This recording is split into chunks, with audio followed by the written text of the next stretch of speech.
नमस्कार विद्यार्थी मित्रांनो, आज आपण पाहत आहे मराठी या विषयामध्ये व्याकरण पाहत आहे। व्याकरण में पाहत है अपन विराम चिन्ह। इसके पहले प्रीवियस जो हमने वीडियो दिए उसके प्रीवियस वीडियो को हम थोड़ा सा रिकॉल करेंगे कि विराम चिन्ह मीन्स क्या और उसमें हमने अभी तक कितना देखे थे, है ना। हमने अभी तक का कितना देखे थे।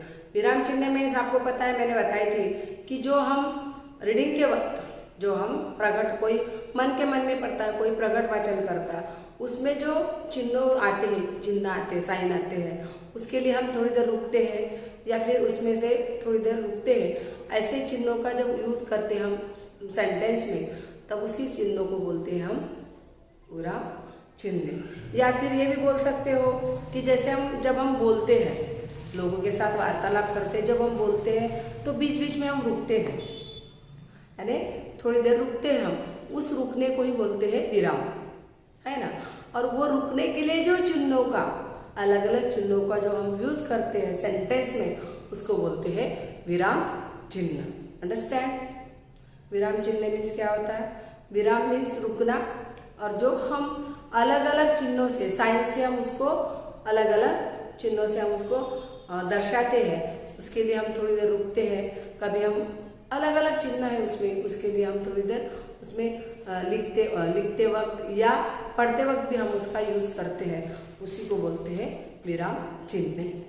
ये सबसे ज़्यादा हमको लिखते वक्त और पढ़ते वक्त होता है, काम आते हैं। और ये इसकी सबसे ज़्यादा जरूरत, मतलब जब सबसे ज़्यादा होता है कादम्बरी में, संभाषण में, संवाद में और नाटक में, ये सबसे ज़्यादा। जो हम सीरियल देखते हैं ना, उसमें भी काम आते हैं। वो सीरियल इट मीन्स नाटक चाहिए, है ना। जो सीरियल्स देखते हैं हम, उसके लिए लोग थोड़ी देर रुकते हैं, उसके बाद और बोलते हैं, तो वो जो होता है उसी को बोलते हैं विराम चिन्ह। अंडरस्टैंड। अब ये हुआ विराम चिन्ह। तो अब तक के जो विराम चिन्ह हमने देखे थे उसका भी थोड़ा सा रिकॉल करते हैं। पहला हमने लिखा था पूर्ण विराम, जो सेंटेंस कंप्लीट होने के बाद लगाते हैं, है ना। पूर्ण विराम जो सेंटेंस कंप्लीट होने के बाद लगाते हैं, और पूर्ण विराम का साइन आपको पता है, ये ऐसा होता है डॉट, है ना। तो कोई मतलब मराठी और हिंदी में ऐसे ही लगाते हैं, सॉरी इंग्लिश और मराठी में, और हिंदी में हम ऐसा लगाते हैं ना। तो ये इसको बोलते हैं पूर्ण विराम, या इंग्लिश में बोलते हैं इसको फुल स्टॉप। फॉर एग्जाम्पल मैंने आपको बताई थी, मी दररोज शाळेत जातो। देन सेकंड है अर्धविराम। अर्धविराम मीन्स क्या होता है कि दो छोटे छोटे सेंटेंस को जो अर्धविराम से, जो गैर में अव्यय से जोड़े जाते हैं। जो दो सेंटेंस है, छोटे छोटे दो सेंटेंस है, वो उभय में अव्यय से जोड़ा जाता है। उभय में अव्यय मीन्स क्या होता है कि जिसमें व, आनी, म्हणून, ये से वर्ड का यूज होता है। तो उभय में अव्यय का जो यूज होता है पर, है ना, तो उसको बोलते हैं अर्धविराम। जसं एक्झाम्पल बताय मैंने अभी आपको की गळ आला पण सिंह गेला, आणि काय अजून दुसरं काय, ढग खूप गरजत होते पण पाऊस आला नाही। ढग खूप गरजत होते परंतु पाऊस आला नाही। याच्यानंतर बघू तर आपण तिसरा वाला आपण स्वल्पविराम। स्वल्पविराम मीन्स क्या होता है कि जो एक ही जाति के, एक ही विशिष्ट जाति के एक साथ आते हैं, क्रमाक्रमाने, इट मीन्स एक के बाद एक, एक के बाद एक, एक के बाद जो आते हैं, उसको हम जो यूज करते हैं इसको बोलते हैं स्वल्प विराम। जैसे संख्या में बोलो या नदियों में बोलो, पर्वत में बोलो, जो भी एक जाति के, जैसे दालें, जैसे मूंग दाल, चना दाल, है ना, तुअर दाल, ऐसा मूंग दाल लिखा है यहाँ पे, फिर चना दाल लिखा है यहाँ पे, कॉमा दिया, ये सभी में यूज होता है, यानी कॉमा। इट मीन्स मराठी में बोलते हैं स्वल्प विराम, है ना। उसके बाद क्या आया था? अपूर्ण विराम। अपूर्ण विराम मीन्स क्या हुआ कि जो ऐसा डॉट, ऐसा चिन्ह रहता है उसका दो से, ठीक है। तो हमको किसी प्रकार के टाइप्स लिखने के लिए, जैसे पुढील प्रकारे, याचे पुढील प्रकार है ना। जैसे मैंने नाम के प्रकार लिख के दिए थे आपको एग्जाम्पल के तौर पे। तो जैसे वाक्याच्या शेवटी तपशील देताना, इट मीन्स सब हमारा सेंटेंस कंप्लीट होने के बाद जो तपशील देते, ये है, जैसे फॉर एग्जाम्पल ये है विराम चिन्ह, इसके इतने प्रकार, है ना, जो टाइप्स ऑफ लिखते हैं उसमें जो हम 2 इसका डॉट्स का यूज करते हैं उसको बोलते हैं अपूर्ण विराम। अब उसके बाद क्या है, अपूर्ण विराम के बाद क्या आया, प्रश्न चिन्ह। प्रश्न चिन्ह तो आपको सबको पता है कि अगर सेंटेंस में अगर क्वेश्चन पूछा है तो वो क्या होता है, उसके लास्ट में लगाया जाता है। फॉर एग्जाम्पल, तू कुठो गेलास, तू कुठून आलास, तुझं नाव काय, ये सभी क्वेश्चन टैग है। उसके बाद क्या था, उद्गारवाचक, है ना, एक्सक्लेमेटरी सेंटेंस। जैसे हमारे मन में जो विचार आते हैं, हमारी जो भावनाएं होती है, वो प्रकट करने के लिए जो हम चिन्हों का यूज करते हैं, एग्जाम्पल है ना, एक्सक्लेमेटरी सेंटेंस, चिन्हों का यूज करते हैं, उसको बोलते हैं उद्गारवाचक चिन्ह। अब मैंने उदाहरण बताया था, अरे रे केवढा मोठा साप, अब बाप रे केवढा मोठा खड्डा।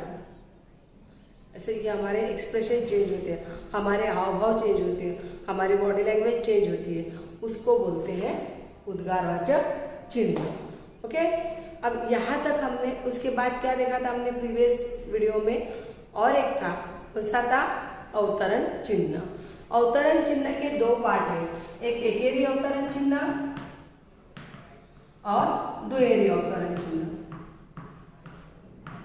तो एकेरी अवतरण चिन्ह में क्या होता है, ये ऐसे देखिए, इसमें घोषणा या मेन वर्ड के लिए यूज करता है। इसमें द्विएरी अवतरण चिन्ह में क्या होता है कि जैसे मैंने आपसे बात किया और वो मतलब मैंने तुमसे बात किया और तुम्हारा कहना मैं तीसरे को बताती हूँ कि उसने ऐसा बोला था। उसके लिए उसके बोल लिखने के लिए करते हैं द्विएरी अवतरण चिन्ह का इन्वर्टेड कॉमा का। इनडायरेक्ट स्पीच में सबसे ज़्यादा, डायरेक्ट स्पीच, इनडायरेक्ट स्पीच में ये सबसे ज़्यादा यूज होता है कि नहीं होता है, आपको पता है इंग्लिश में। वैसे मराठी में होता है कि तीसरे की बात हम जब बताते हैं वो क्या बोल रहा था, उसके लिए हम क्या करते हैं, द्विएरी अवतरण चिन्ह का यूज करते हैं। ये तो हुए थे हमारे पूरे प्रीवियस वीडियो में हमने क्या क्या देखा था, राइट। हमने अभी तक के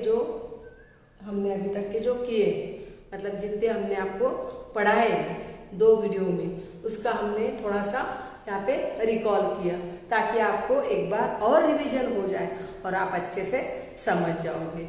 ओके, आपको समझा ही होगा, परंतु आपको नोटबुक में ये सब लिखना है। ओके, ध्यान रखिएगा, मैं बार बार वही दोहरा रही हूँ इसीलिए, ताकि आपके पास जब आपके नोटबुक्स लेके आएंगे, क्लास 8 लिसन केयरफुली हियर, आपको सभी को यानी सभी क्लास बोलो 8, 9 सबको, यानी आपकी नोटबुक्स कंप्लीट होना चाहिए। ग्रामर का जो भी पोर्शन है वो आपके नोटबुक में रहना ही चाहिए। ओके, कोई भी क्लास में रहो, मैं जितने भी क्लास में ग्रामर का पढ़ा रही हूँ वो सभी क्लास के बच्चों नोटबुक में कंप्लीट होना मुझे। और आपको जो भी क्वेश्चंस मैंने अगर मान लो उसके लिए आपको है ना नोटबुक का क्राइटेरिया है हमारे पास देने के लिए, सो आप लोग नोटबुक्स में जरूर लिखिएगा।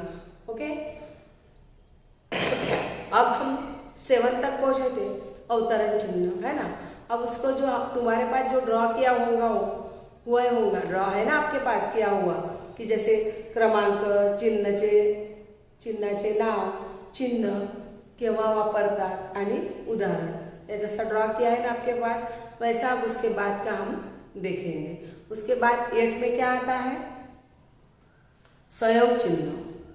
ठीक है, अब पहले हम ड्रॉ कर लेते हैं क्योंकि आपके पास है पर मेरे पास तो नहीं है ना, मैं ड्रॉ कर लेती हूँ और उसके बाद आपको बताती हूँ। ओके, नाउ लिसन, अभी हम देखेंगे 7 तक हमने देखे थे, आपको रिकॉल भी किया मैंने। सो अभी हम देखेंगे 8 वाला। 8 में क्या आता है, सहयोग चिन्ह। सहयोग चिन्ह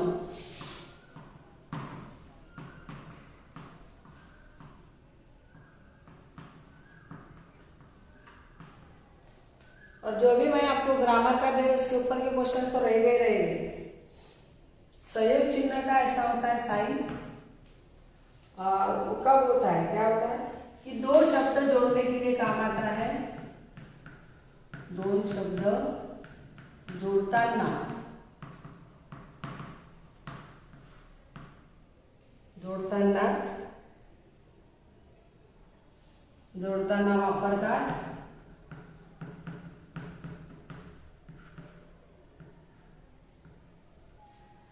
त्याने हे पहिला और दुसरा आहे की ओळीच्या शेवटी अपुरा शब्द राहिल्यास ओळीच्या शेवटी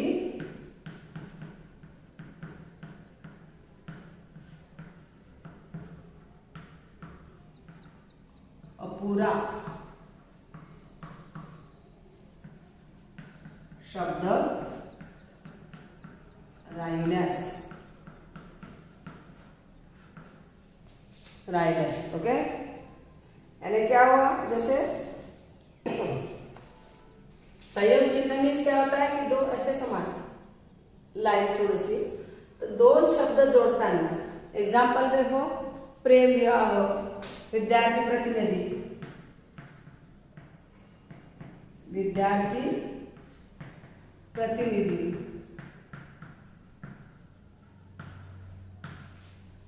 प्रेम विवाह, और क्या है प्रेम विवाह। और बताओ एक आधा शब्द आपको याद होगा तो, विद्यार्थी प्रतिनिधि, प्रेम विवाह, विद्यार्थी भांडार,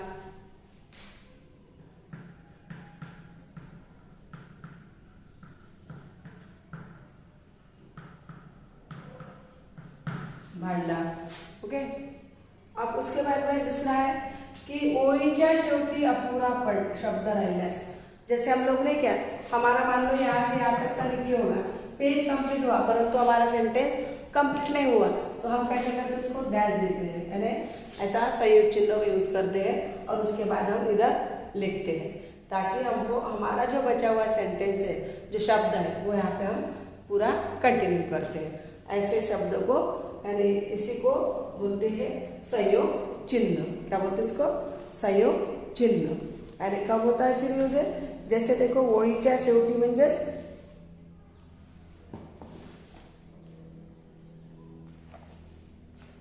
मला निबंध, अब लिहायला न लिहिता लिहा लिहिला पण है ना, फॉर एक्झाम्पल बघा, मला निबंध,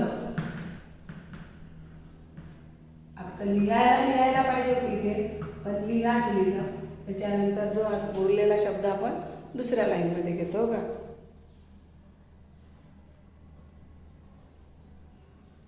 लिहायला खूप आवडते,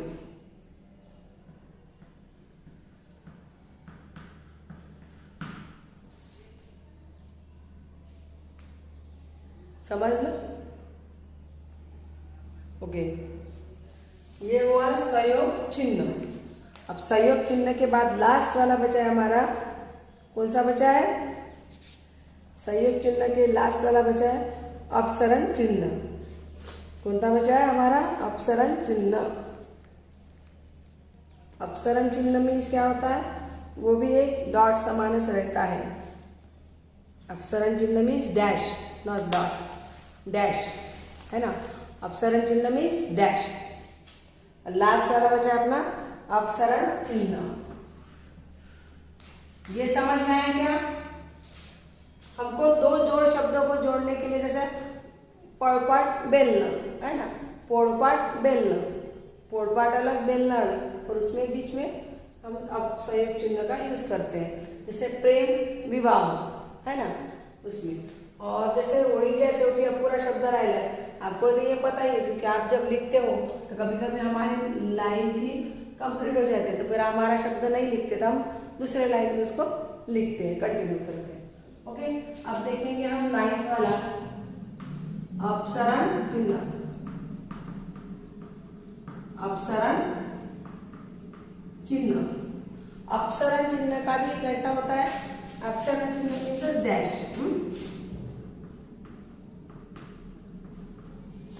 डैश। अपसरण चिन्ह मीन्स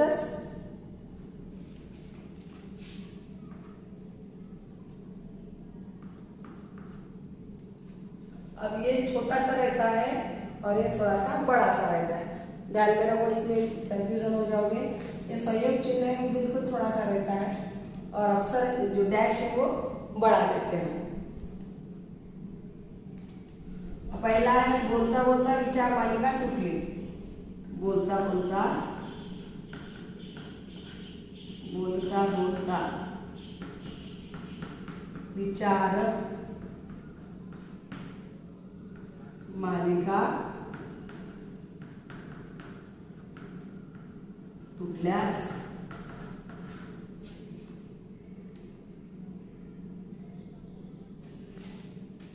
और दूसरे में जो यूज होता है स्पष्टीकरण देते वक्त।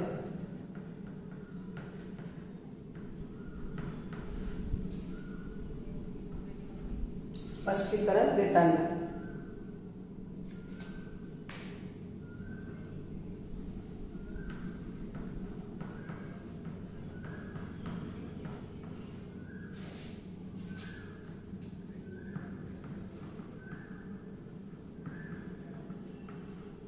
असल्यास, स्पष्टीकरण द्यायचे असल्यास। अब बोलता बोलता विचार मालिका, जैसे हम लोग कुछ विचार कर रहते है ना, और हमको एकदम से याद आता है। फॉर एग्जाम्पल मी गेलो, पण वो याद ही नहीं आता हमको। हम बोलते रहते हैं और बीच में हम भूल जाते हैं, तो उसको बोलते हैं, उस तब क्या होता है, उसी को बोलते हैं अपसारण चिन्ह। मी गेलो, पण मी गेलो, पण याद ही नहीं आ रहा। और दूसरा स्पष्टीकरण द्यायचे असले तर, जैसे हम किसी भी वर्ड का स्पष्टीकरण देते हैं। अब जैसे स्पष्टीकरण देते हुए फॉर एग्जाम्पल देती हूँ मैं आपको कि कोई भी मतलब स्पष्टीकरण द्यायचं असलं तर, तो मुलगा ज्याने बक्षीस केलं होतं म्हणजे घेतलं होतं, तो मुलगा। दुसऱ्याचं बघा, तो मुलगा, तो मुलगा, त्याच्यानंतर डॅश, तो मुलगा डॅश ज्याने बक्षीस मिळवले।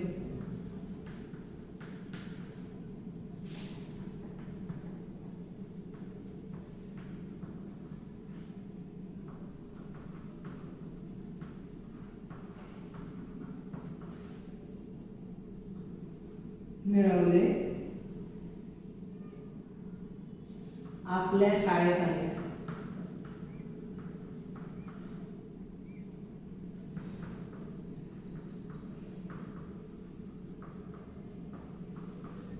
या फिर अपन जैसे कथा लिखते हैं ना, कथा लिखते के लिए हम आप लोगों को मुद्दे देते, उसके बाद ऐसा डैश देते हैं ना कि हम उसके लिए, उसके बाद आप लोग अपने मन से लिख सको। हमने सिर्फ हिंट दी आपको, तो वैसा ही तो मुलगा ज्याने आपल्या शाळेत बक्षीस मिळवलं, वो अपने स्कूल में है। ये जो हम जब हम उसके बारे में कुछ कहते हैं तो भी हम क्या करते हैं, अपसरण चिन्ह का यूज करते हैं। यानी क्या होता है कि पहला हम क्या पढ़े अभी इस वीडियो में, संयुक्त चिन्ह।